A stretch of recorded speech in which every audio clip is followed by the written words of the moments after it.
반갑습니다, 여러분.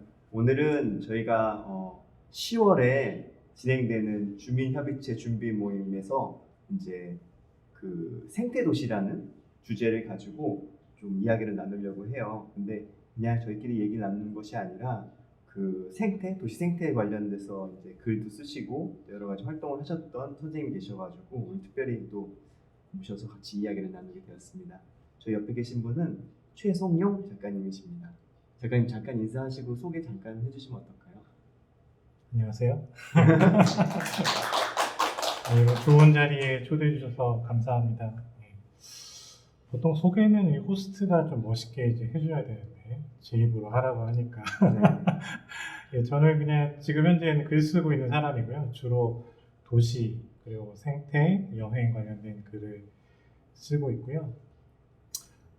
한국일보나 여러 매체의 글을 쓰고 방송도 조금 하다가 최근에는 모든 걸 적고 제가 스스로 적었을까요? 아무튼 적고 지금은 책 쓰는 일에 좀 전념하고 있고요. 이렇게 가끔 이렇게 불러주시면 나와서 얼굴 보여드리고 인사드리고 그렇게 살고 있습니다. 반갑습니다. 네, 오늘 모신 최송영 선생님 같은 경우에는 이제 이전에 도시사회 운동을 하셨어요. 그래서 이제 도시 관련된 데 대한 관심이 굉장히 높고, 그리고 오늘은 생태에 대한 주제로 이야기를 하지만 저 뒤에 지금 선생님께서 여태까지 3권 정도 책을 내셨거든요. 근데 보시면 알겠지만은 생태뿐만 아니라 도시가 갖고 있는 여러 가지 요소에 굉장히 많은 관심들을 갖고 계십니다. 그래서 사실은 오늘은 주제가 생태도시이기 때문에 어떻게 보면은 생태 관련된 도시 이야기들을 많이 하겠지만 이게 이제 딱 생태에만 국한되어 있지 않고 도시에 있는 여러 가지에 다 연결되어 있고 관련이 있다라는 것들을 좀 이번 이야기를 통해서 또 말씀을 해주실 것 같은데요. 그러면 좀 이야기를 진행하도록 하겠습니다. 혹시 이제 이야기를 들으시면서 궁금하신 점이나 이런 것들이 있으면 조금 메모를 해놨다가 마지막에 좀 이야기를 해주시면 같이 또 소통하는 시간을 갖도록 하겠습니다. 그러면은 제가 먼저 질문을 드리면서 이제 시작을 할 건데요. 네, 긴장을 좀 푸시고, 네, 지금 너무 자세가 너무 바르게 좀 앉아 계시기 때문에 좀 자세를 풀고 긴장을 풀고 시작을 하도록 하겠습니다. 먼저 최성용 선생님 같은 경우에는 제가 알기로도 굉장히 오랫동안 그 시민단체에서 도시사회 운동을 하신 걸로 알고 있어요. 그래서 그 굉장히 오랫동안 그 도시사회 운동을 하시는데 어떻게 이렇게 갑자기 책을 쓰시게 됐는지 그런 부분도 좀 궁금하고, 그러면서 아마 시민단체 활동을 하실 때의 생활이랑 그리고 작가로서의 생활을 할 때 했던 본인의 생활들이 굉장히 많이 달라졌을 것 같거든요. 그런 부분에서 조금 말씀해 주실 수 있을까요? 네. 제가 좀 하고 싶은 일을 찾아서 좀 자기 멋대로 사는 편이라 처음 시민단체 활동을 할 때도 좀 제가 활동했던 곳이 이제 걷고 싶은 도시 만들기 시민연대라는 곳이었어요. 그러니까 보행권 확보 운동이나 그 주민 참여 운동을 주로 했었고요. 사실 거기서 이제 위중 쌤도 저희 단체 회원이셨고 그렇게 만났는데 이렇게 인천에서 이렇게 만나게 될 줄은 정말 상상도 못했는데 이런 일들이 일어나고 있네요. 저는 그때 학생이었어요. 그렇죠. 꼬마였는데. 아무튼 그렇게 그 보행권 확보 운동을 주로 이제 하다가 이제 한 10년 정도 활동을 했고요. 글을 쓰게 된 거는 그냥 뭐 그때도 글 쓰면서 그냥 살고 싶었어요. 그 글을 쓰는 게 되게 재밌었고 뭔가 그 제 생각이 굉장히 잘 표현된 어떤 문장이 나왔을 때나 이럴 때 굉장히 기분이 좋았고, 그래서 이제 언젠가는 글을 쓰면서 살아야겠다라고 생각을 하다가 그게 때가 맞아가지고 이제 그만두고 글 쓰게 됐고요. 바뀐 거는 뭐가 있을까요? 그리고 직업적으로 생각을 해보면 뭔가 그 생활에서 그 시간에 대한 자기 결정권 이런 거를 좀 갖고 싶었어요. 시민단체 활동도 물론 그냥 일반 그 직장에 비해서는 굉장히 좀 자유로운 편에 속했지만 제 마음대로 좀 시간을 쓰는 직업. 그건 누구나 다 꿈꾸는 어떤 직업이 아닐까요? 어떻게 예. 보면. 그래서 저는 과감하게 이제 그만두고 제 마음대로 시간을 쓰고 있습니다. 그래서 좀 달라진 점 중에 하나가 시간의 좀 밀도가 높아졌다고 해야 될까요? 그러니까 직장 생활이었죠. 직장을 했을 때 조금 늘어졌던 생활이 제가 제 마음대로 이제 생활을 하다 보니까 그 시간을 좀 허투루 쓰는 경우가 굉장히 많이 줄어들었고 그러다 보니까 낮잠 잘 시간도 생겼고 그렇게 해서 좀 편안하게 생활을 하고 있고요. 또 그때와 좀 달라진 점이라면 이런 자리에 와서 이제 이야기를 할 때 이제 들으시는 분들도 제가 이제 시민 운동가 활동가로서 이야기할 때와 작가로서 이야기할 때 들으시는 태도, 받아들이시는 것들이 조금 다르다고 할까요? 조금 더 너그럽고 제가 뭐 이렇게 태도를 막 이렇게 해도 쟤는 작가니까 뭐 그럴 수 있겠지 이런 생각들도 좀 하시는 것 같고 그래서 저는 조금 더 이제 자유롭게 이야기를 할 수 있고 들으시는 분들도 조금 더 너그럽게 들으시고 그런 점들이 좀 장점인 것 같아요. 그러면은 그 이제 시민단체 생활할 때랑 그리고 작가 생활 하실 때의 본인의 태도 자체도 조금 변한 부분들이 있을까요? 어떤 도시를 바라보는 태도라든지 아니면 사람들을 대하는 태도라든지.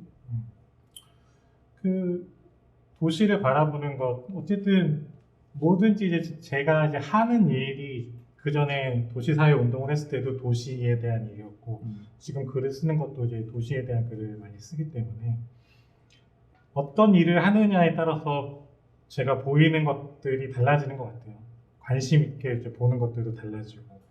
그래서 아무래도 시민단체 활동을 할 때는 그때 활동을 했던 보행이라던가 아니면 주민 참여와 관련된 것들을 주로 이렇게 보고 다녔다고 한다면 지금은 사실 뭐 제가 쓰는 책에 따라서 보는 게 달라져요. 그러니까 제가 한참 그 생태에 관련된 책을 쓸 때는 늘 그냥 바닥에 풀 보고 다니고 곤충, 벌레 어디 있나 보러 다니고 새 날아다니면 새 보고 늘 온통 정신이 거기에 팔려 있었고 뭐 내일의 도시를 생각해 같은 저런 책을 쓸 때는 지금 현재의 그 도시의 변화되는 지점들을 뭔가 그 함축적으로 나타낼 수 있는 어떤 도시의 구조물들 그런 것들에 조금 더 이제 눈길이 가고 그런 변화가 있었고요. 근데 거꾸로 말하면 제가 책에 따라서 보는 시선이 달라졌다고도 말씀드렸지만 반대로 더 정확하게 말씀드리면 제가 이제 관심 있는 그 도시에 대한 주제들이 이제 변화감에 따라서 거기에 맞춰서 또 글도 다른 글들이 나왔다라고 말씀드리는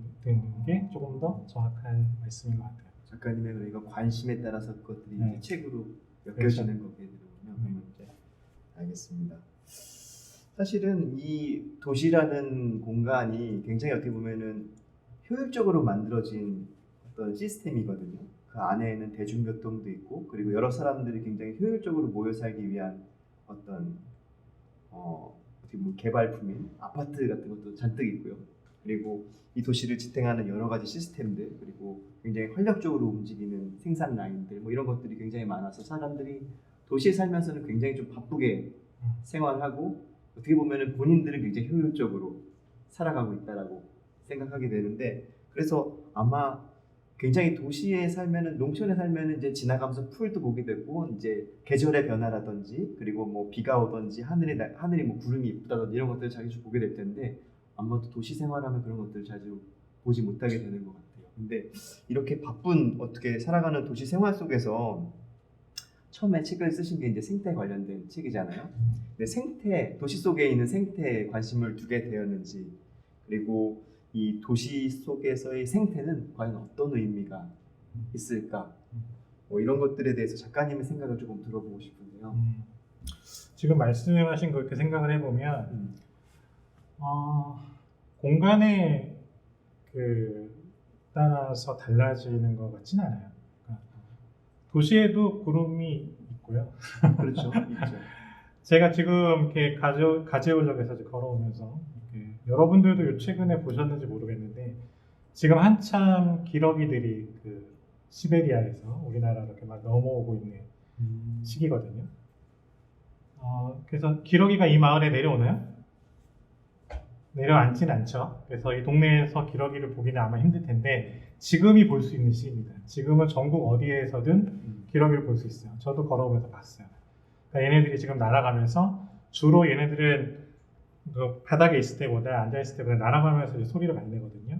특히나 해가 뜰 때, 해가 질 때 그때쯤에 제가 올 때가 해질 무렵이어서 하늘에서 이제 소리가 나서 쳐다봤더니 아니나 다를게 기러기들이 이렇게 날아가고 있었고, 그리고 뭐 도시에서 뭐 땅이 다 아스팔트나 뭐 벽돌로 포장되어 있을 것 같지만 곳곳에 흙이라는 틈이 있고, 틈이 있으면 또 기가 막히게 풀씨들 날아와서 살잖아요.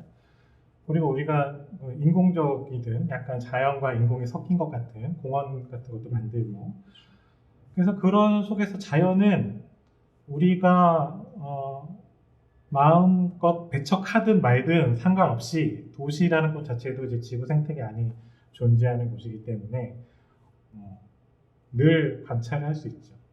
도시 산다고 관찰할 수 없는 게 아니라. 그런데 아무래도 도시에 사는 사람들이 바쁜 생활을 하다 보니 그런 것들이 잘 안 보였겠죠. 그러니까 저도 직장 생활을 할 때는 그냥 직장 왔다 갔다 하느라고 바빴지만 지금은 뭐 엄청 많이 보고 있습니다. 시간이 많으니까 삶의 뭐 태도나 방식들도 달라지고.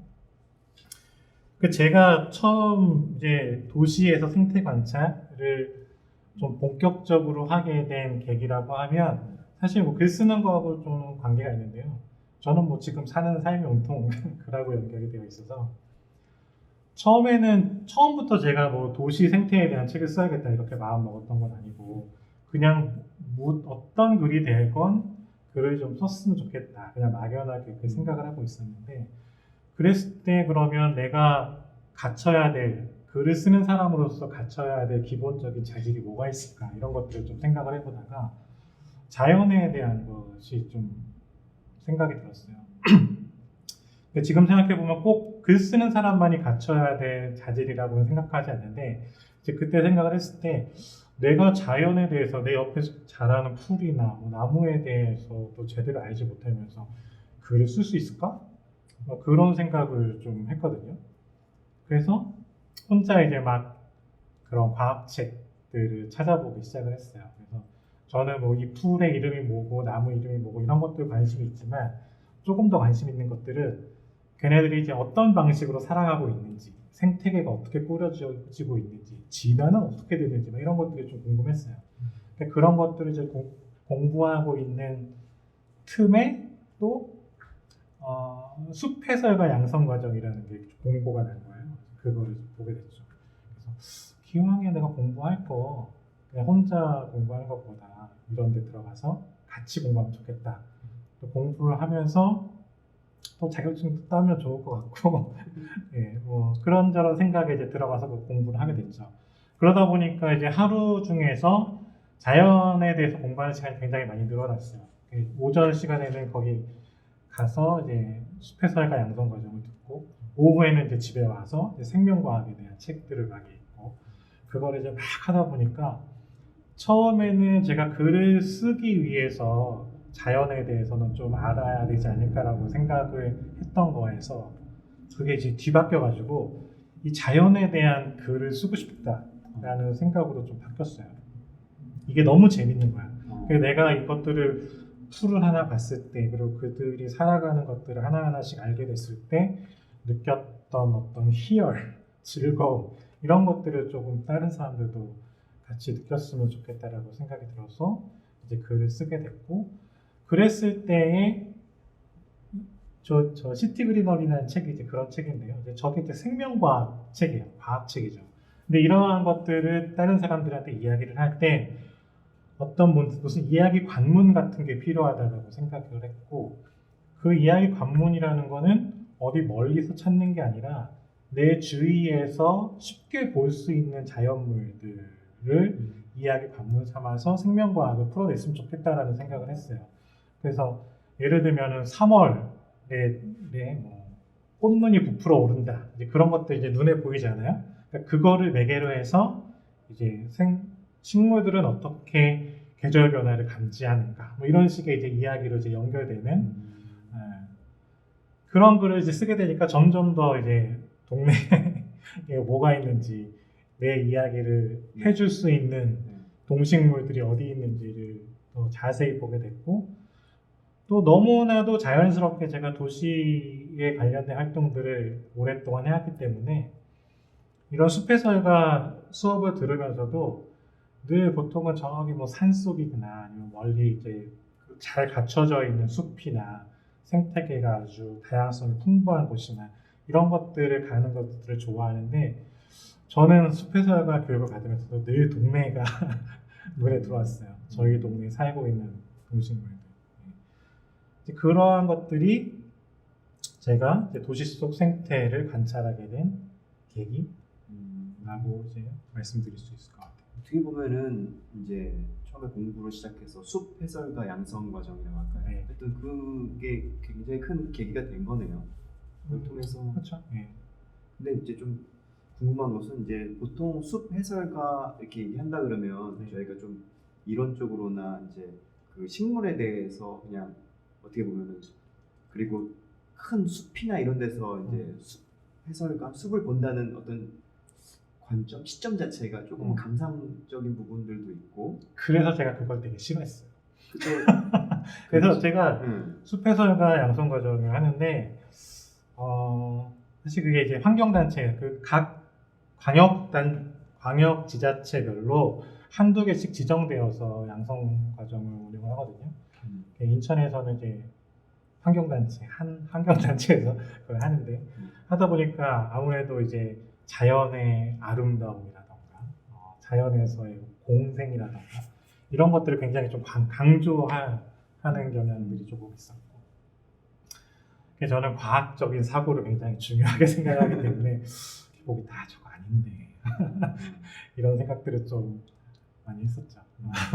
근데 저도 어떻게 보면은 이제 작가님 책을 읽었을 때 그런 어떤 자연에 대한 이야기들을 할 때 그렇게 조금은 굉장히 좀 감성적이고 아름답고 뭔가 지켜야 되고 이런 관점이 아니라 어떻게 보면은 제가 알기로 작가님도 아파트 단지에 살고 있는 걸로 알고 있는데 정말 가까이 있는 어떤 나의 삶의 이런 범위 내에서의 어떤 자연들이 변화하는 것들 그리고 그들이 살아가는 것들을 주목했기 때문에 굉장히 좀 그 의미가 있고 흥미가 있었던 것 같아요. 그런 부분들이 아마 여러분들한테도 공감이 되었을 거라고 생각이 되는 부분들이 있는 거죠. 그리고 조금 그 숲해설가 교육을 받으면서 좀 재밌었던 것 중에 하나가 저희가 제 동기가 30명인데 저는 자격증을 땄지만 그 자격증을 써먹지는 않고 있죠. 지금 현직에서 활동하시는 분들도 많이 계시고 근데 저 같은 경우는 글을 쓰기 위해서 이제 공부를 숲해설가 양성 과정에 들어간 거잖아요. 제 동기 중에는 화가도 있고요. 그리고 연극 연출하시는 분도 계시고요. 그래요. 다들 숲해설가 양성 과정에 들어온 사람들이 그냥 정말 단순히 이거 자격증 따가지고 한번 해볼까? 라는 생각을 하시는 분들도 계시지만 저나 저의 좀 다양한 동기들처럼 조금 더 다양한 관점으로 우리 주변의 생명들을 바라보고자 하는 그런 욕망에서 자신의 영역에서 그런 자연에 대한 시선들을 좀 접목시키고 싶으신 분들 그런 분들도 많이 계셨어요. 그렇군요. 굉장히 재미있는 부분인 것 같아요. 저도 단순히 그것들을 조금 지식을 알기 위해서 가기보다는 내 시야를 넓히고 새로운 관점에서 바라보기 위해서 오신 분들이 좀 더 어떻게 보면은 본인의 영역도 있으면서 그것도 새로운 시각을 그걸 통해서 보면서 또 다른 것들로 확장해 나갈 수 있는 가능성들이 있잖아요. 그렇죠? 그런 부분들이 굉장히 좀 재미있는 부분 같습니다. 그리고 다음 질문으로 이렇게 연결이 되는데 사실은 좀 굉장히 좀 어려운 질문일 수도 있고 굉장히 범위가 넓은 질문이라고 생각이 되는 질문이긴 한데 그럼 과연 우리가 살고 있는 이제 도시 안에의 생태는 어떤 지금 상태인지 이 부분에 대해서는 물론 굉장히 그 이쪽 분야의 전문 뭐 교수님이라든지 뭐 네. 어떤 분들이 얘기할 수도 있지만은 이제 제가 볼 때 작가님이 보는 이 도시 안에 지금의 상태는 어떤지, 물론 당연히 저희가 좀 일반적인 사람들이 볼 때는 도시 안에서의 생태는 좀 별로 그렇게 바람직하지 못하고 온전하지 못할 거라는 네. 어떤 선입견이 있긴 합니다만은, 그래도 그런 것들에 좀 질문을 드리면 지금 우리가 살고 있는 도시의 생태는 어떤 상태이고, 그리고 만약에 우리가 좀 주목을 한다면 어떤 부분들을 좀 바라봐야 되는지 이런 것들을 좀 질문드리고 싶어요. 네. 어떤 상태일까요? 좋은 질문이네요. 네, 굉장히 네, 네, 어떤 상태일까요? 그러니까 막연하게 저도 그런 이야기를 좀 많이 들었는데, 제가 도시 생태에 대한 글을 좀 쓰다 보니까 보통은 이 도시와 자연, 도시와 생태라는 부분들을 약간 좀 대립적인 관점에서도 맞아요. 많이 이야기를 하세요.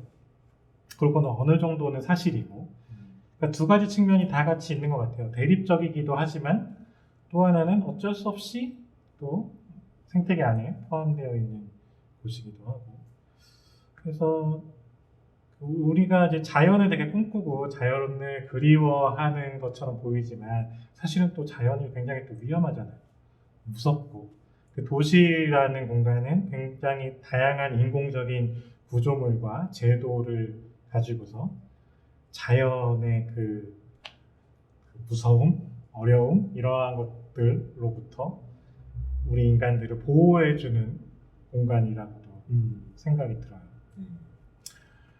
그러니까 자연을 조금씩 배척할 수밖에 없죠.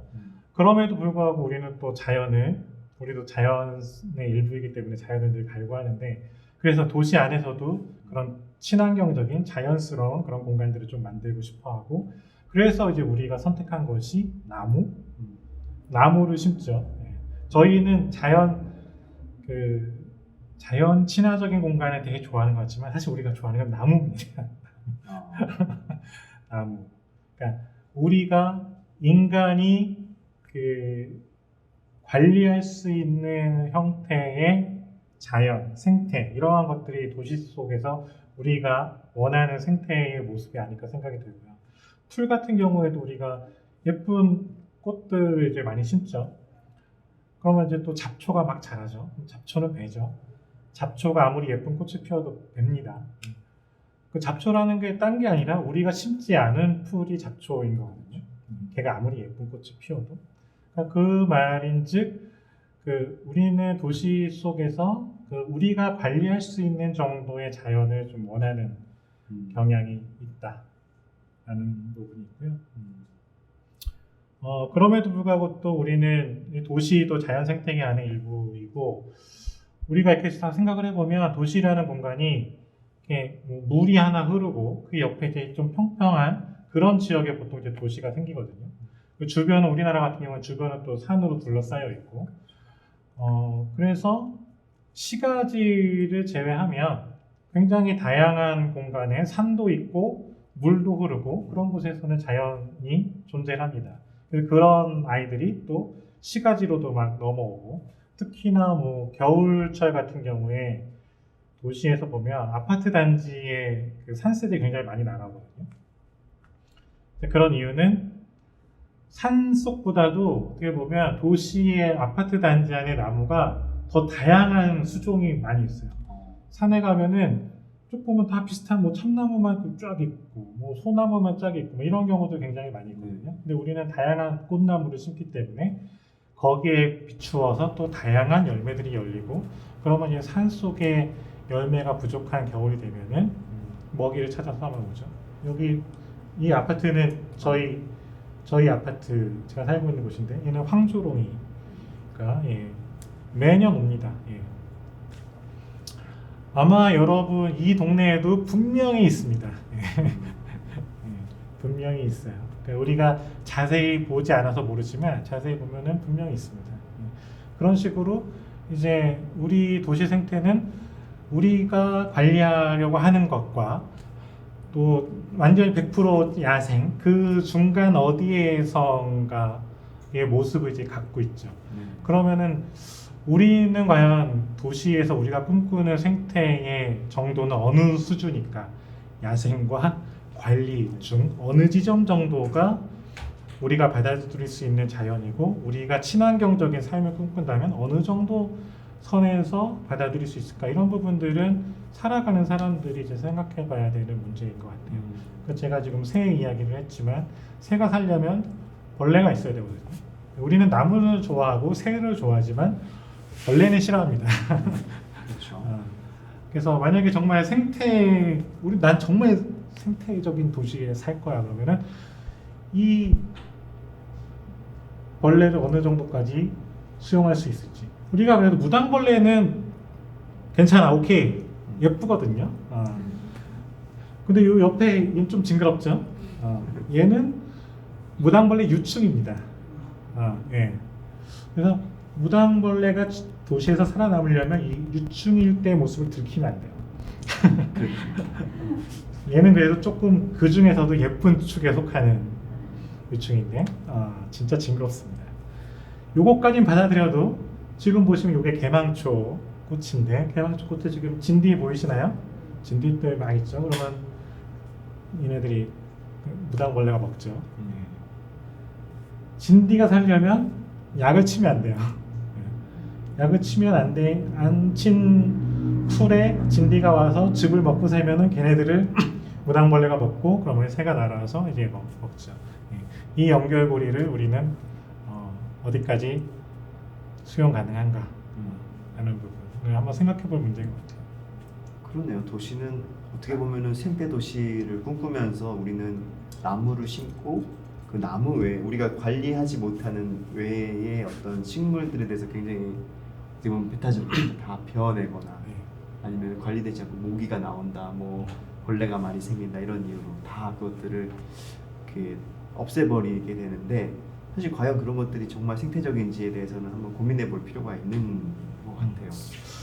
제가 좀 하나 그 제안 드리는 거는 만약에 생태적인 도시, 생태적인 마을을 꿈꾼다라고 했을 때 그냥 생태적이라고 하면 조금 되게 막연하잖아요.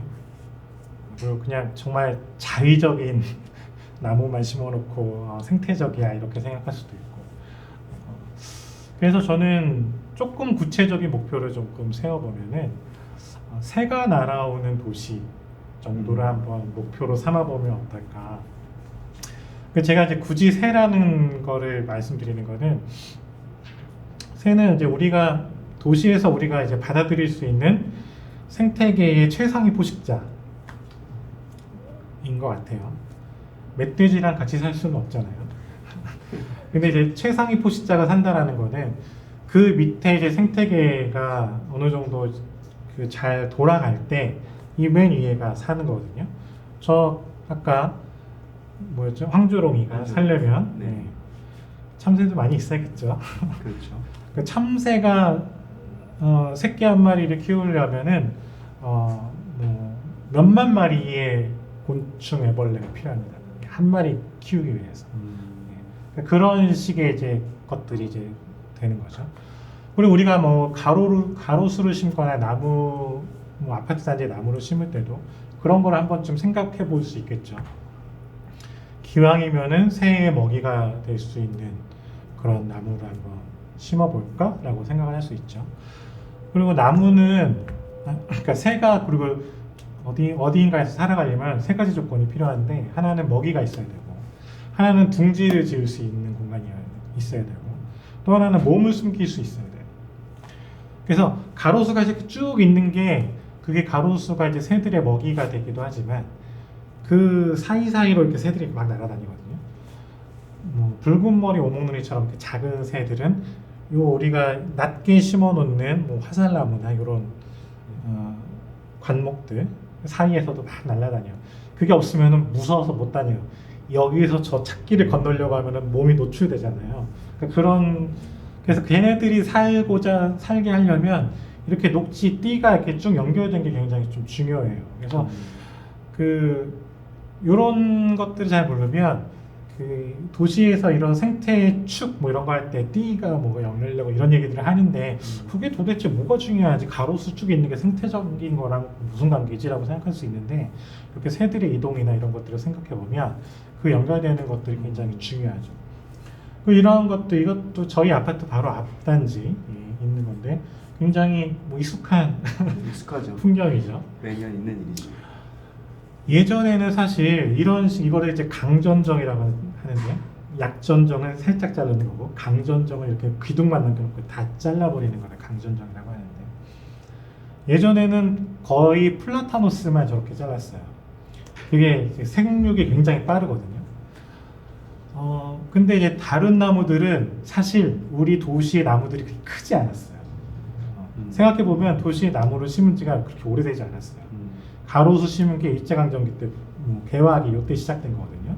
그때 이제 플라타너스 같은 나무들을 이제 심게 되고 특히나 지금처럼 이제 완전히 도로만 놓으면은 이렇게 심고 이런 것들이 뭐 70년대, 80년대 들어서 이제 심었기 때문에 이렇게 잘릴 만한 나무가 플라타너스밖에 없었던 거예요. 워낙 잘 자라니까. 네. 걔는 또 심은 지도 오래됐고. 근데 이제 최근 들어서 이제 심어놨던 벚나무, 대왕 참나무 이런 애들이 크기 시작한 거예요. 어느 정도. 그러니까 이걸 이제 막 자르기 시작한 거죠. 그래서 지금 이러한 것들, 이렇게 도시에서 나무를 관리하는 이런 패러다임을 바꾸기 위한 노력들을 시민사회에서 지금 굉장히 많이 하고 있습니다. 작년부터 이제 그것들이 본격적으로 시작이 됐고, 근데 이제 이런 거, 얘는 이제 아파트 단지 아니잖아요. 그러니까 이거는 공권력이 어떻게 할 수가 없어요. 그러니까 아무리 법을 바꾸고, 지금은 조례에 의해서 그 가로수를 관리하는데, 그거 아무리 바꾸고 관청을 뭐라고 해도 이런 아파트 단지 안에 있는 나무라던가, 아니면 상가 앞에 공개 공시에 있는 나무 같은 경우는 다 사유재산이기 때문에 그러한 나무들을 지키려면은 여기 살고 있는 사람들의 노력이 필요하죠. 이 아파트 단지의 나무는 굉장히 도시의 그 도시 생태, 도시 나무에서 굉장히 중요합니다. 여러분들이 한번 네이버 지도 같은 거를 위성 사진으로 한번 딱 보세요. 그러면 도시에서 나무가 많은 곳이 어디가 있는지. 아파트 단지. 아파트 단지가 굉장히 나무가 많고, 그래서 지금 수원에서 뭐 작년, 재작년쯤에 시작이 됐는데 아파트 탐조단이라는 프로그램이 또 있어요. 그러니까 우리 아파트에 어떤 새들이 날아오는지를 탐조를 하고 다니는 거죠. 여러분들이 상상할 수 없는 그런 이름도 잘 모르는 새들이 막 날아옵니다. 이곳 같은 경우에도 가까운 곳에 산이 있고 여기 이제 완충녹지가 있기 때문에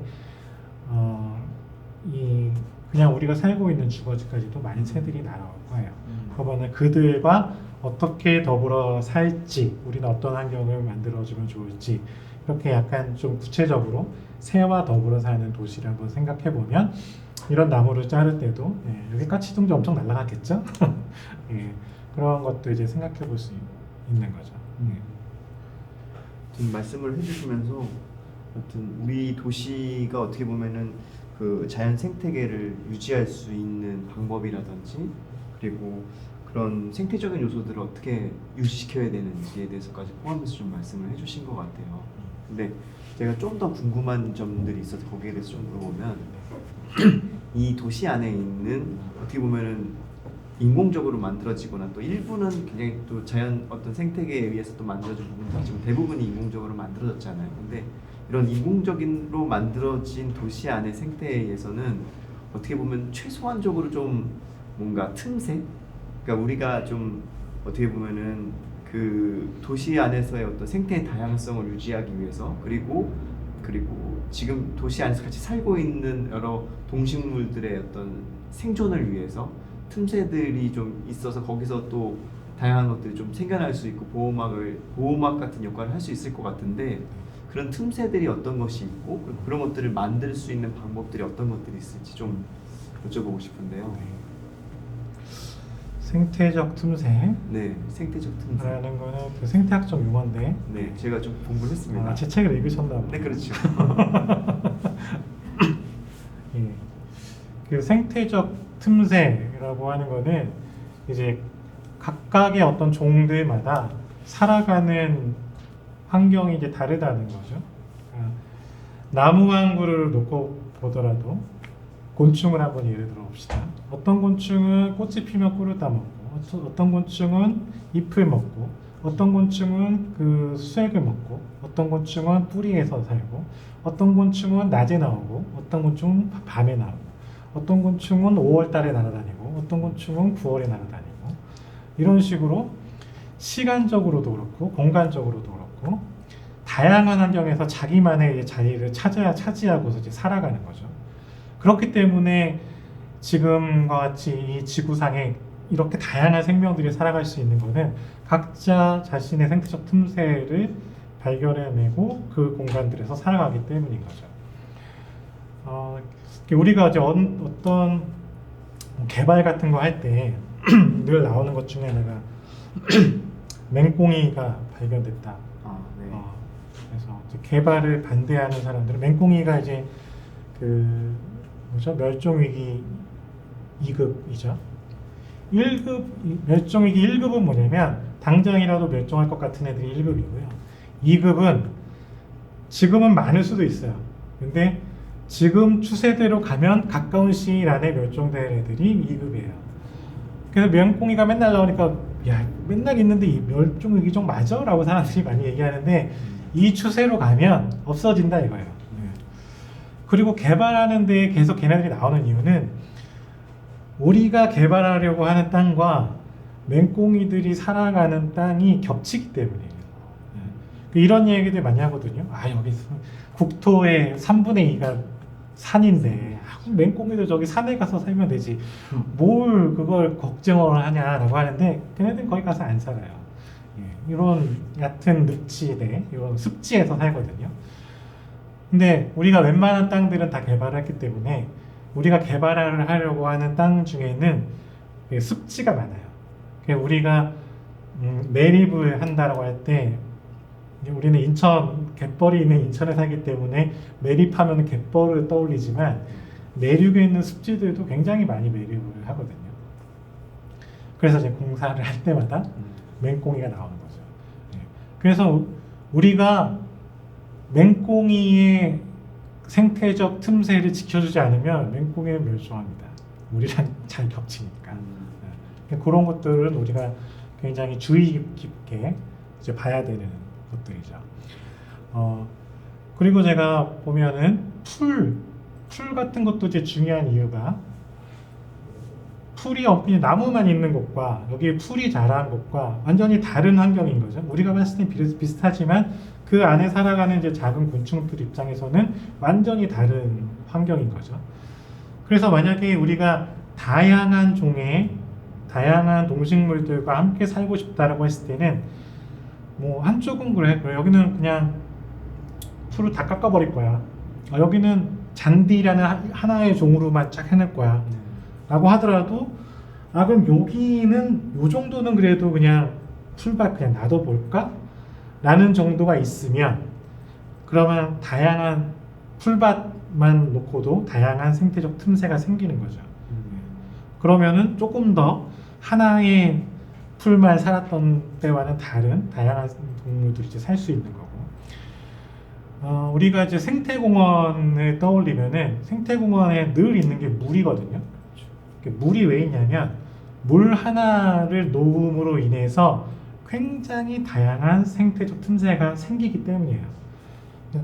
잔잔한 물에 사는 애, 빨리 흐르는 물에 사는 애, 물 위에 사는 애, 중간에 사는 애, 아래쪽에 사는 애, 물가에 사는 애.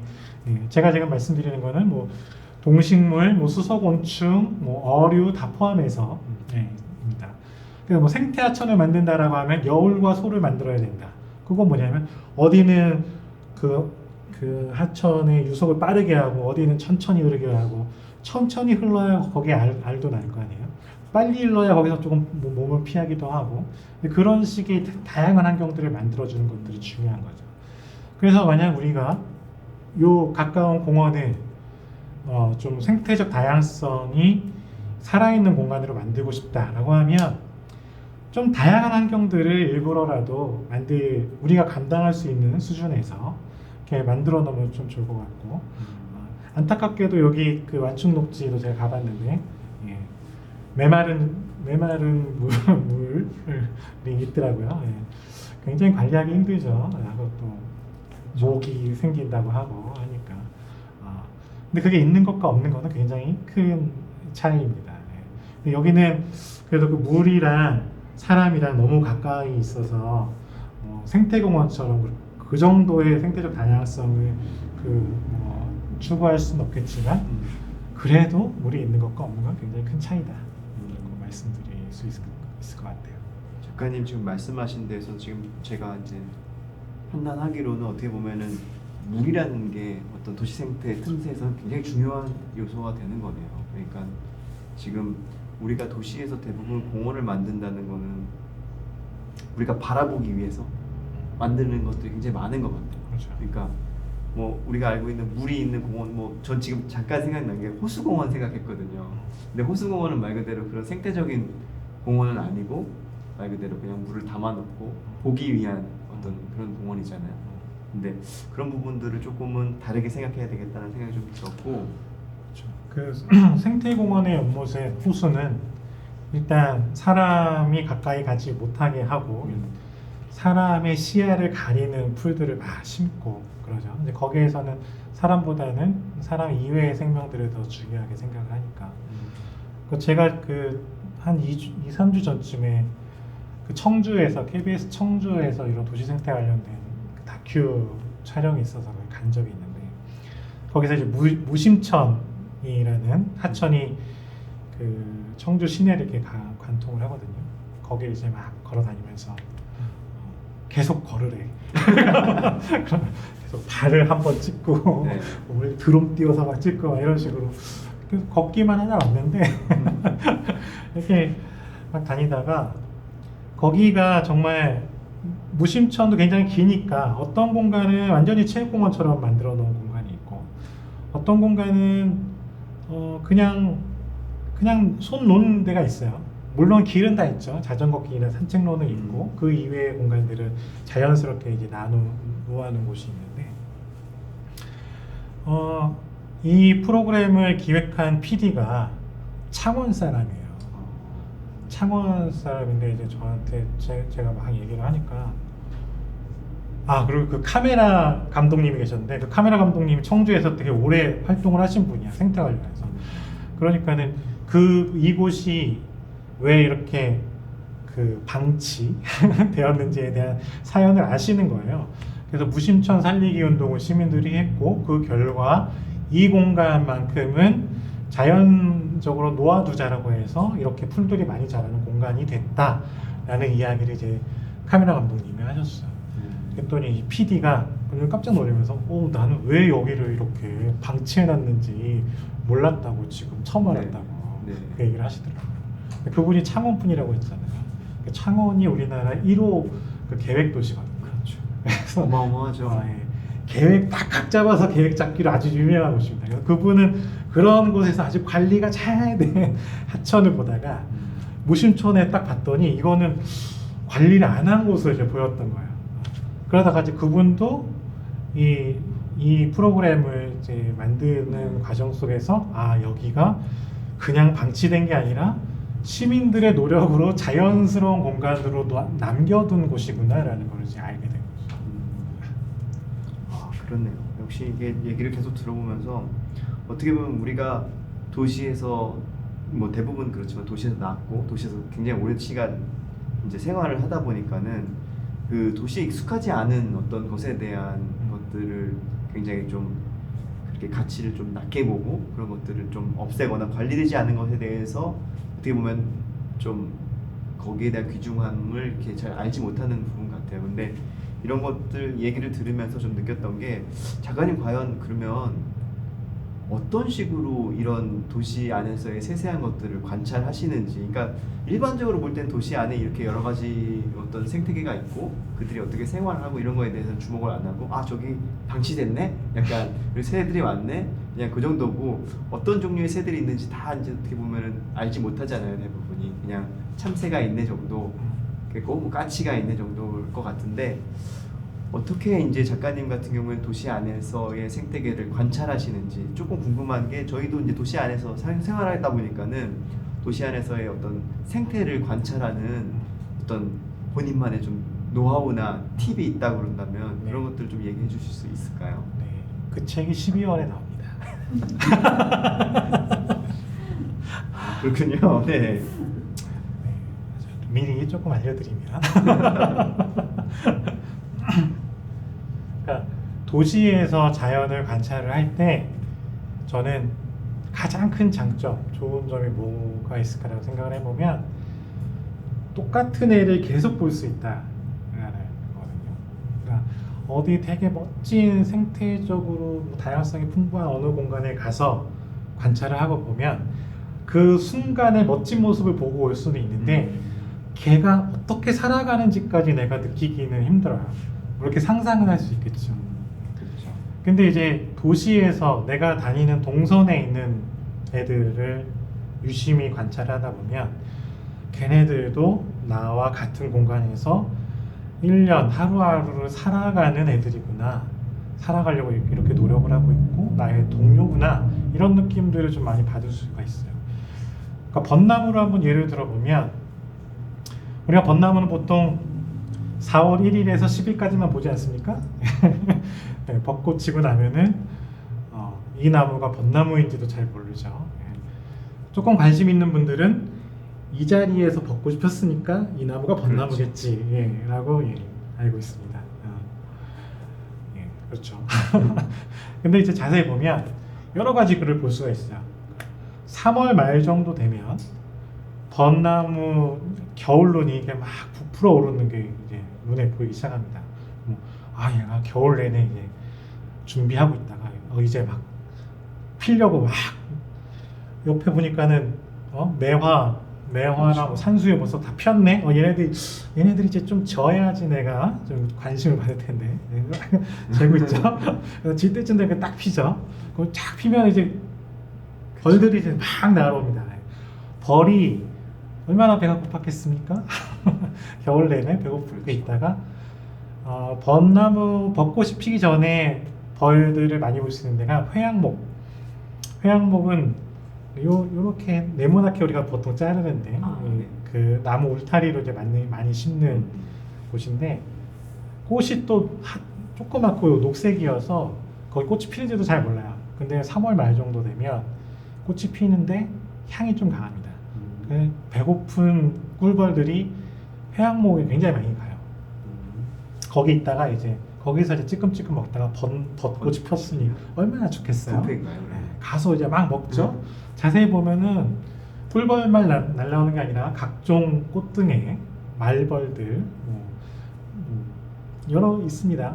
말씀드려 잘 모를 것 같으니까. 네, 그런 애들 이렇게 막 보다가 그러면 이제 그 수정이 되겠죠. 수정이 되면 이제 꽃잎이 이제 하나씩 떨어집니다. 그러고 나면 한 5월 정도 되면은 열매가 열리죠. 그 열매가 점점 이제 익어가는 모습들을 보이게 되고 이제 익으면 새들이 날아옵니다. 날아와서 이제 막 먹죠. 그 잎이 이제 막 피죠. 잎을 보면은 또 잎에 이제 막 꿀샘이라는 게 있어요. 벚나무는. 그게 뭐냐면 벚나무가 개미들을 유인하는 거예요. 개미가 있으면은 다른 곤충들이 잘 안 오잖아요.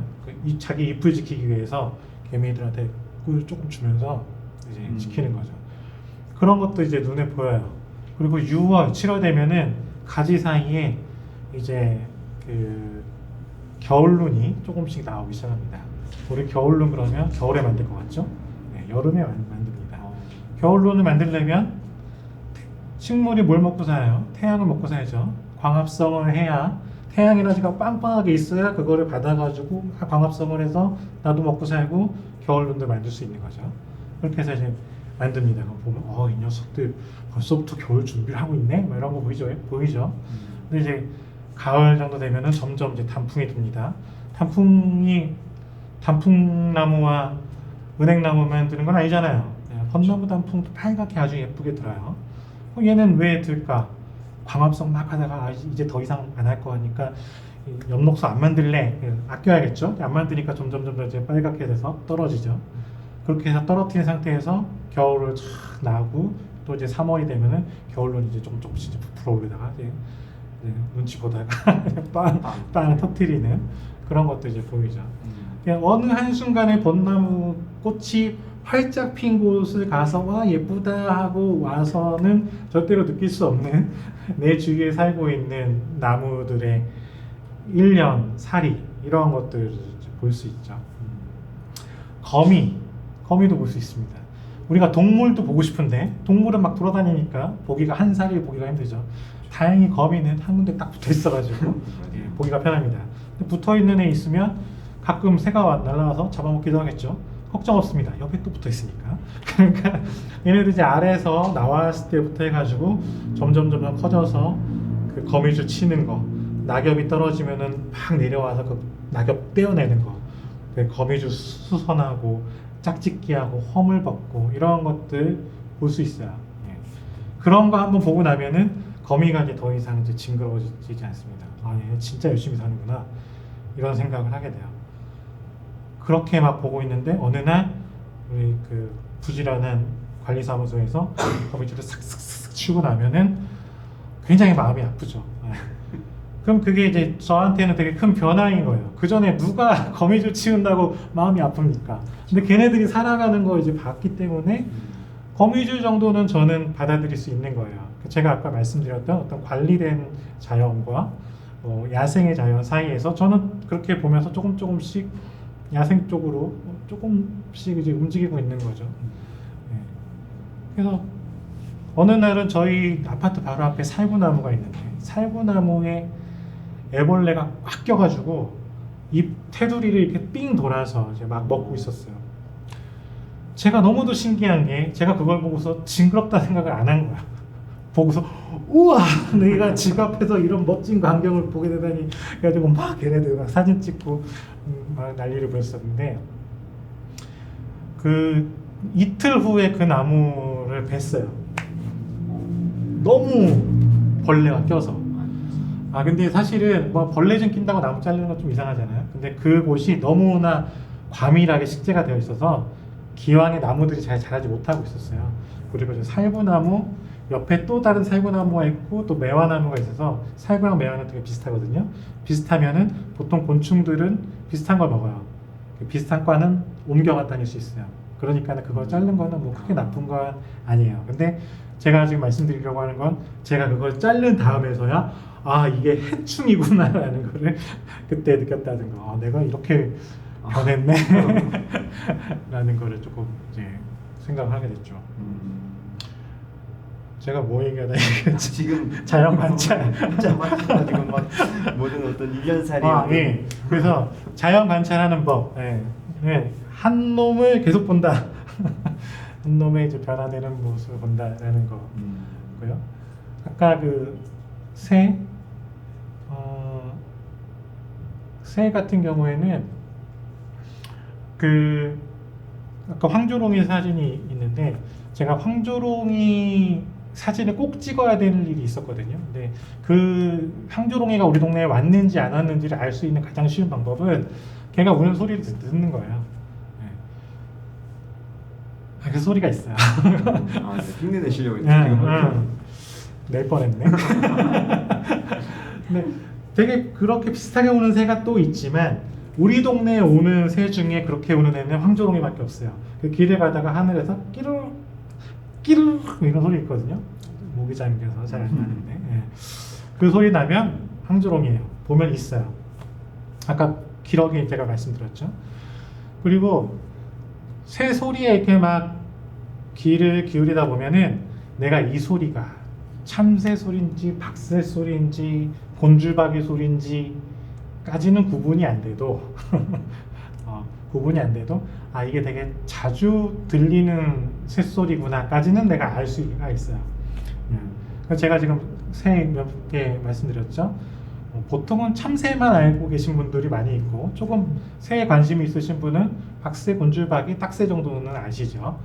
근데 그런 애들이 되게 많이 와요. 근데 그 소리에 이제 막 익숙하다 보면은 어느 날 길을 갔는데 뭔가 다른 소리가 들리는 날이 있어요. 그러면은 평소에 우리 동네에 오지 않았던 새가 날아온 겁니다. 그렇게 소리를 찾아다니는 법. 그리고 아까 생태적 틈새를 말씀드렸는데 틈새를 우리도 옮겨 다니면서 관찰을 하면 좋아요. 그러니까 새를 보고 싶다. 뭐 산새를 보고 싶으면 산으로 가고, 뭐 습지에 살고 있는 새를 보고 싶으면 논으로 가고. 우리는 또 인천에는 바다가 있지 않습니까? 갯벌에 가고 뭐 이런 식으로. 그래서 내가 오늘 이 산에 갔는데 나는 조금 더 다른 새를 보고 싶어라고 해서 저쪽 산에 가봤자 별로 다를 거 없어요. 내가 좀 다른 새를 보고 싶으면 다른 생태적 틈새를 옮겨 다니면 좋고요. 이 앞장 한번 넘겨보시면 얘는 그 멋지죠? 그 넓적배 사마귀인가? 그 사마귀의 약충에 해당하는 애인데, 그러니까 이런 애들도 저희 동네 바로 붙어서는 안 사는데 조금 가다 보면은 습지가 있는 곳이 있거든요. 거기에 얘가 살아요. 그리고 생태적 틈새라는 거는 시간적으로도 존재한다고 했잖아요. 낮에 다니셨으면은 밤에도 한번 가보세요. 그 밤에 보이는 곤충이 달라요. 식물도 달라요. 아까 그 개망초는 여름에 우리가 계란꽃이라고 부르는 그런 꽃인데 굉장히 많이 피죠. 그런 꽃이 이렇게 피고 있는데 밤에 보면은 이렇게 오므리고 있어요. 그리고 뭐 쑥 같은 경우도 낮에는 이렇게 피고 있는데 밤 되면은 이렇게 잎을 이렇게 들고 있어요. 이런 것들 볼 수 있죠. 이렇게 생태적 틈새를 옮겨 다니면 좀 더 다양하게 볼 수 있다. 두 가지 힌트가 나온 것 같아요. 그러니까 하나는 한 놈만 팔아. 그래서 동네에서 계속 보는 놈을 계속 본다. 또 하나는 이제 생태적 틈새를 옮겨가면서 본다. 두 가지인 것 같아요. 제가 지금 작가님과는 SNS로 지금 친구가 돼 있는데 보면은 정말 한 곳만 파시는 게 아침에 동트는 그 시간에 새가 날아가는 모습들을 매번 찍어서 이렇게 매일 올리세요. 보면은 그래서 굉장히 어떻게 멀리서 찾는 게 아니라 딱 그 베란다에서, 그죠? 그렇죠? 베란다에서 아침에 이제 해가 뜨기 전에 커피를 마시면서 몸을 정화하고 그리고 카메라를 세팅하고 그렇죠. 해가 뜰 때 이제 새가 날아가는 타이밍을 딱 기다렸다가 사진을 찍어서 그 SNS로 정성스럽게 올리는 거죠. 딱 산봉우리 가운데 딱 지나요. 그렇죠. 그거를 굉장히 기대하시면서 찍으신 것 같아요. 그래서 저도 보면서 이렇게 우리 주변에서의 어떤 자연 생태를 바라볼 때는 이런 좀 경건한 마음가짐과 그리고 준비와 그리고 어떤 이런 자세 이런 것들이 굉장히 필요하지 않을까라는 생각이 들었습니다. 제가 경건하게 찍었을까요?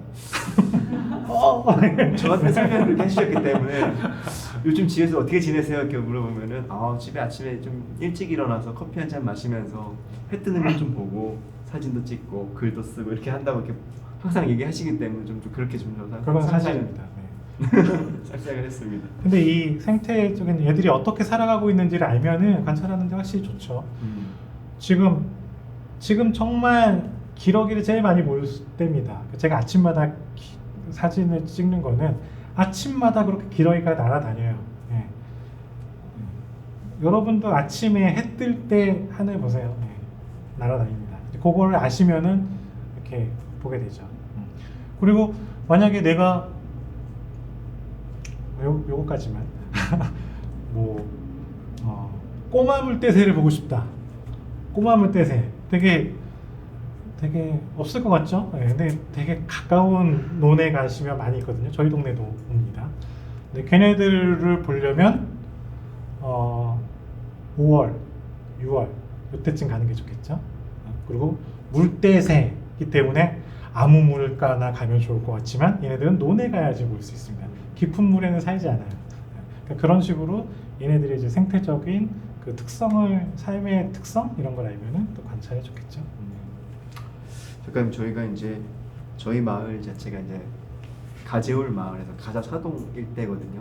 어떻게 보면은 이 일대에서 찾아볼 수 있는 자연 생태라고 한다 그러면은 이제 산도 주변에 있겠지만은 가장 가까이에서는 지금 저희가 이제 뭐 여러 가지 활동을 하고 있는 완충녹지라고 하는 공원이 있어요. 최근에 보니까는 이음숲이라는 이름으로 또 이름이 공모해가지고 바뀐 것 같아요. 근데 저번에 이제 작가님과 이런 이야기들을 나누면서 숲을 한번 저희 완충녹지에 한번 같이 갔었죠. 같이 보고 그리고 이야기를 좀 나누면서 어떻게 생각하시는지 이제 오늘 오시면 좀 여쭤봐야겠다라는 생각을 좀 했어요. 그래서 네, 질문으로서는 그때 한번 같이 돌아보셨는데 저희 마을에 있는 완충녹지는 어떻게 좀 보셨는지 그 생태나 아니면은 그 어떤 이용하는 측면에서 여러 가지 어떻게 보셨는지 그리고 주민들한테 이 여기를 조금 활용하는 방법 아니면은 어떻게 가꿨으면 좋겠다라는 또 작가님의 생각 이런 것들이 있으면 조금 말씀해 주시면 어떨까요? 그 공간이 생태적으로 어떤가 뭐 이런 부분들은 여러분들이 훨씬 잘 아실 테니까 그냥 보시면 될 것 같고 저는 오늘 이 자리를 만들기 전에 한번 모여서 회의를 좀 했어요. 회의를 할 때 이제 어떤 활동을 하세요? 이런 것들도 좀 물어보고 보니까 저기 막 엄마가 생태 선생님도 하고 계시고 굉장히 다양한 활동을 하시더라고요. 그것뿐만 아니라 미취학 아동들, 뭐 초등학교 저학년, 어르신들 그리고 뭐 낮에 산책하는 모임도 있고 그런 모임들을 많이 하시는데 이 숲을 어떻게 하면 우리가 더 잘 활용할 수 있을까요? 라고 저한테 물어보셔서 더 어떻게 하시려고요? 이렇게 많이 하시는데 어떻게 하시려고요? 예, 진심입니다. 예, 진심이고요. 제가 어쩌다 보니까는 이제 얼마 전에 그 부평에서 어떤 주민들에게 이야기를 할 기회가 있었는데 지금 굴포천 그 상류 구간이 그 복개가 되어 있는 그거를 복원하는 작업을 하고 있거든요. 그걸 이제 생태하천으로 복원을 하겠다라고 하면서 주민들이 세 팀으로 나눠가지고 선진지 견학이라는 이름으로 좀 잘 되어 있는 곳에 가서 보고 오겠다라고 해요. 그래서 하나가 생태하천, 하나가 그 옆에 도시숲을 만들겠다고 해서 도시숲, 하나가 또 뭐 보행환경에 대한 거 이러한 것들을 짜가지고 오셨는데 이제 한 팀이 여기 성남 완충녹지를 가고 싶다라고 이제 써 쓰셨더라고요. 여쭤봤더니 별 이유는 없으셨어. 그냥 최근에 만들어졌고 뭐 했으니까 라고 이제 적으셨는데 저는 사실 거기는 몰라요. 어떻게 하는지. 이제 제가 그 자리에서 이제 말씀드린 거는 비슷한 곳이 이제 가자 완충녹지가 있는데 나보고 가라 그러면 나는 여기 가자를 가겠다라고 말씀드렸거든요.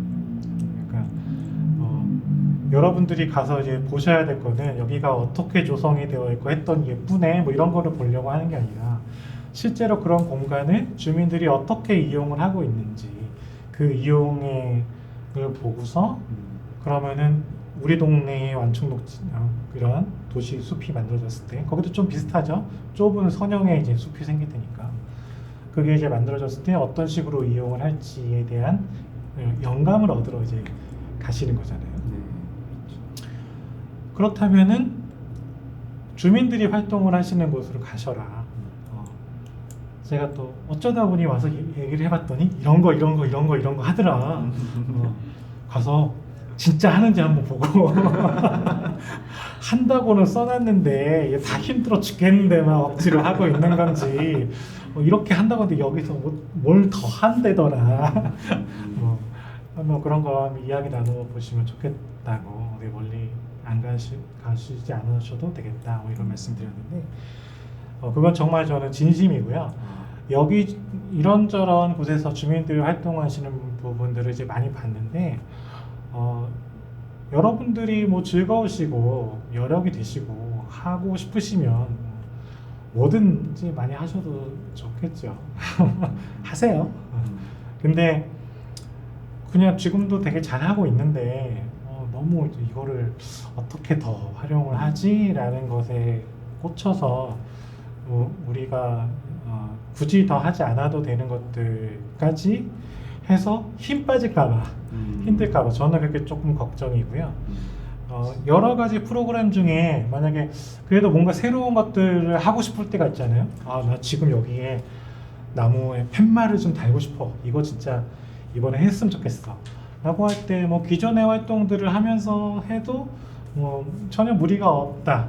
어떤 활동들은 같이 해도 무리가 없는 경우도 있고 어떤 거는 도리어 더 쉬운 경우도 있어요. 이 활동들이 시너지가 나서. 근데 어떤 경우는 그렇게 했을 때 조금 힘이 든다라고 하면 뭐 우리가 했던 것들 중에 요런 것 요거는 그러면 조금 쉬어갈까라는 정도의 조금 여유 있는 마음을 가지고 하시면 어떨까. 지금까지도 잘 해오셨으니까 즐겁게 하실 수 있는 방향으로 계획을 세우셨으면 좋겠습니다. 기자님이 어떻게 보면은 감동적이면서 좋은 말씀을 해주신 것 같은데, 저희가 즐길 수 있는 범위 내에서 무리하지 않고 충분히 어떻게 보면 우리 동네가 갖고 있는 생태를 조금 즐기는 방향으로 네. 했으면 좋겠다는 말씀을 해주신 것 같아요. 하여튼 저희가 이런 질문을 드렸던 부분들은 사실은 이런 거예요. 도시가 갖고 있는 저희가 그리고 저희 가재울마을에 있는 완충목지의 어떤 가능성들을 어떤 시각으로 보면 좀 더 좋을까라는 질문에서 시작했던 것이고, 뭐 그런 부분에 대해서는 충분히 또 이렇게 답변을 해주셨다고 생각이 듭니다. 그리고 어떻게 보면 지금 시간이 이게 벌써 이제 시간이 되니까 얘가 이렇게 넘어가고 있는데요. 네, 저희가 이제 거의 마지막 질문까지 왔어요. 마지막 질문까지 왔고, 오늘 작가님을 모셔서 이렇게 얘기를 듣는 것에 어떻게 보면 가장 어떤 중요한 지점, 어떤 목적으로 좀 모셨냐 이런 거를 물어본다 그러면 작가님의 호기심, 작가님 어떤 데 관심이 있고 그것들이 어떻게 변해가고 있는지에 대한 것들 좀 보고 싶었던 것도 있는 것 같아요. 그래서 마지막 질문으로는 작가님이 이제 생태 관련돼서 책도 쓰시고 관심도 있으시지만 도시의 전반적인 데에 대한 어떤 관심이 있으신 것 같아서 앞으로의 작가님의 어떤 조금 호기심이 가는 영역, 그래서 앞으로 어떻게 좀 활동을 하실 거를 좀 구상하고 계신지, 그리고 저희도 이제 당연히 이제 작가님 오늘 이렇게 뵀으니까 앞으로 또 작가님의 활동에 대해서 또 주목하고 응원을 할 거니까 그런 부분에 대해서 좀 마지막으로 좀 이야기를 나눠주시면서 오늘 대담회를 좀 마무리했으면 좋겠습니다. 네. 가장 중요한 계획은 12월에 이제 도시 관찰에 대한 책이 나와서요. 그거 지금 마무리 작업 출판사랑 이제 하고 있고요. 이제 그게 끝나고 나면은 이제 제가 이제 도시에 대한 책을 이제 4권을 이제 발행을 하게 되는데, 그 중에 이제 2권은 도시 생태에 대한 그 책이고, 이제 2권은 도시의 어떤 구조와 제도와 관련된 책이었던 것 같아요. 네. 그래서 이제 나는 기초 체력을 다졌다. 지금 쓰고 있는 책은 그 제가 제주 여행에 대한 책을 지금 쓰고 있고요. 이게 끝나고 나면은 그 도시의 생성과 관련된 근대기의 우리 도시, 그리고 전쟁과 관련된 것, 그리고 산업화와 관련된 그렇게 해서 도시가 생성이 됐는데 그것들이 어떤 식으로 변화가 됐고 지금은 어떤 상태가 됐고, 이런 지점들에 대한 이야기를 도시 여행기로 지금 쓸 생각을 하고 있고요. 그렇게 따지고 보면 이게 제가 처음에 자연에 대해 공부했던 게 이제 쓸모 있게 됐겠죠. 제가 자연과 도시 구조에 대해서 이제 알고 있으니까 어느 정도 그걸 바탕으로 도시 여행기를 쓰면 그냥 여행기와는 좀 다른 책이 나올 거로 기대하고 있습니다.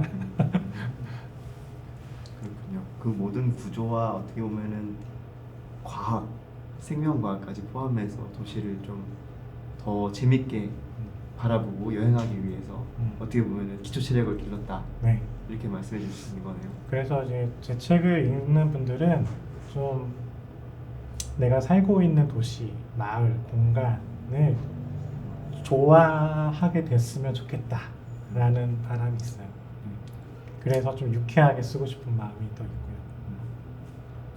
네, 알겠습니다. 아무튼 오늘 이렇게 이야기를 쭉 나누시면서 어떻게 보면은 우리가 살고 있는 도시에 관련해서 굉장히 많은 애정이 있고 호기심이 있고 그리고 알고 싶은 부분들에 대해서 탐구하고 관찰하는 또 작가님의 모습을 본 것 같은데요. 아무튼 오늘 들으시는 분들도 그런 것도 좀 공감하셨으리라고 생각이 됩니다. 혹시 이제 작가님께서 오늘 저희가 준비한 질문은 다 마무리가 됐는데 혹시 현장에서나 아니면은 지금 이 이야기를 줌으로 같이 듣고 계시는 분들 중에서 혹시 작가님한테 이건 한번 좀 물어보고 싶다, 아니면 아까 쭉 나누셨던 이야기 중에 좀 궁금한 점이 있다, 이런 것들이 있으시면은 마지막으로 좀 이야기를 여쭤보고 그리고 좀 마무리를 할까 합니다. 혹시 있으실까요? 대부분 이런 질문하면은 잘 안 나옵니다. 지금 뭔가 쪽지가 오고 있는데요. 네, 쪽지가 굉장히 어려운 여정을 거쳐 돌아서 저한테 전달이 되고 있습니다. 감사합니다. 굉장히 기네요.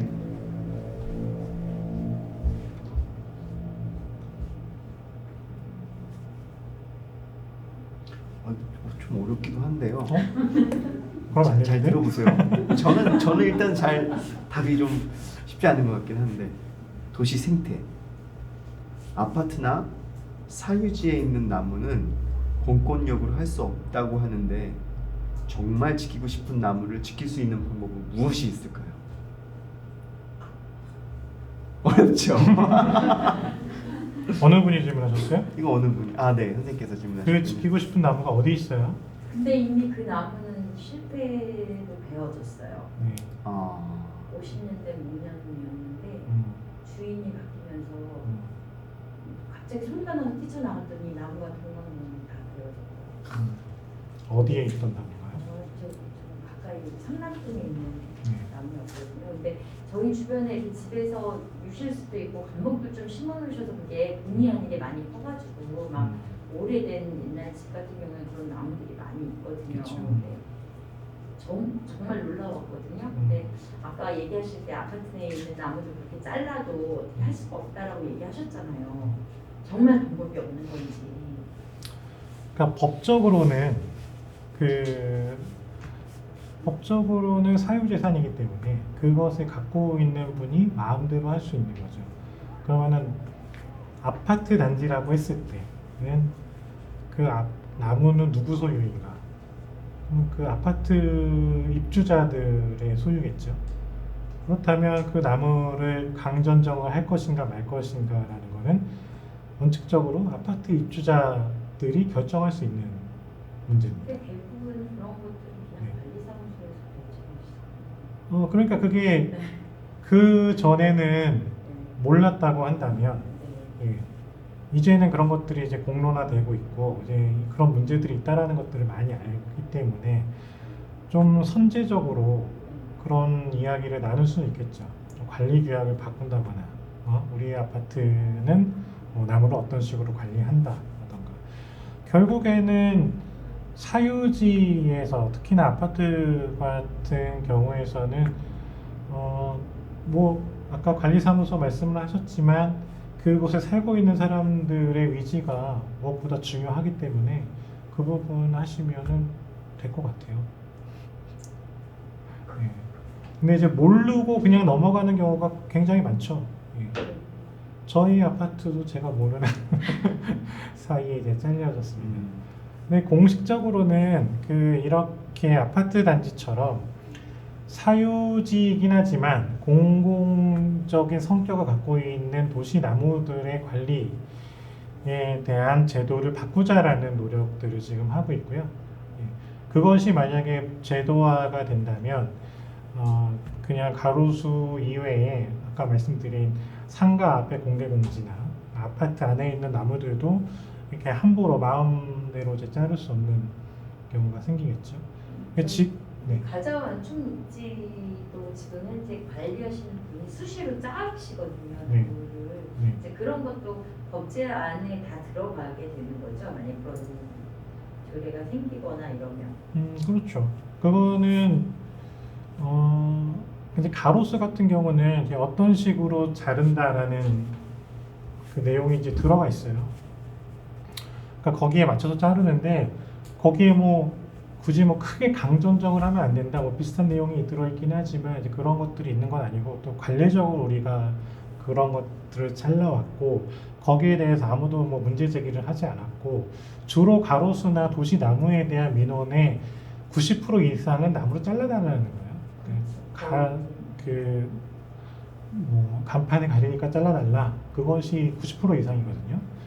그렇기 때문에 뭐 관 입장에서는 잘라달라는 민원이 많으니까 손쉽게 자르는 거죠. 그리고 잘랐을 때 비용도 더 적게 들고 그렇게 쉽게 하는 거죠.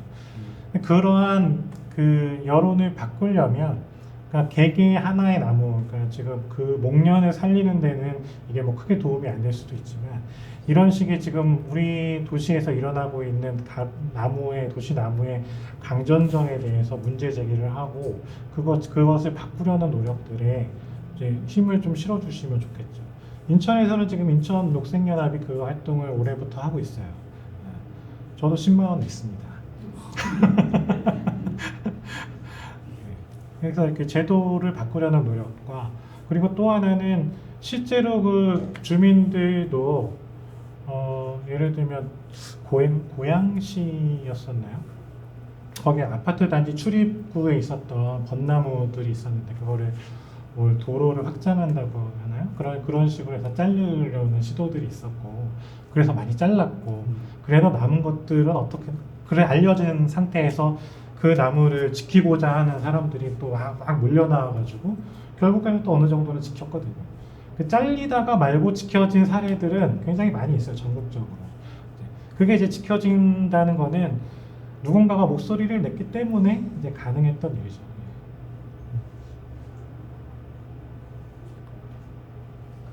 답변이 좀 되셨을까요? 네. 하여튼 좀 더 도시 안에 있는 어떤 생태에 대해서 관심을 갖고 목소리를 내면 그런 것도 이제 어느 정도는 의지에 의해서 지켜질 수 있는 부분이 있다라는 가능성을 말씀해 주신 것 같아요.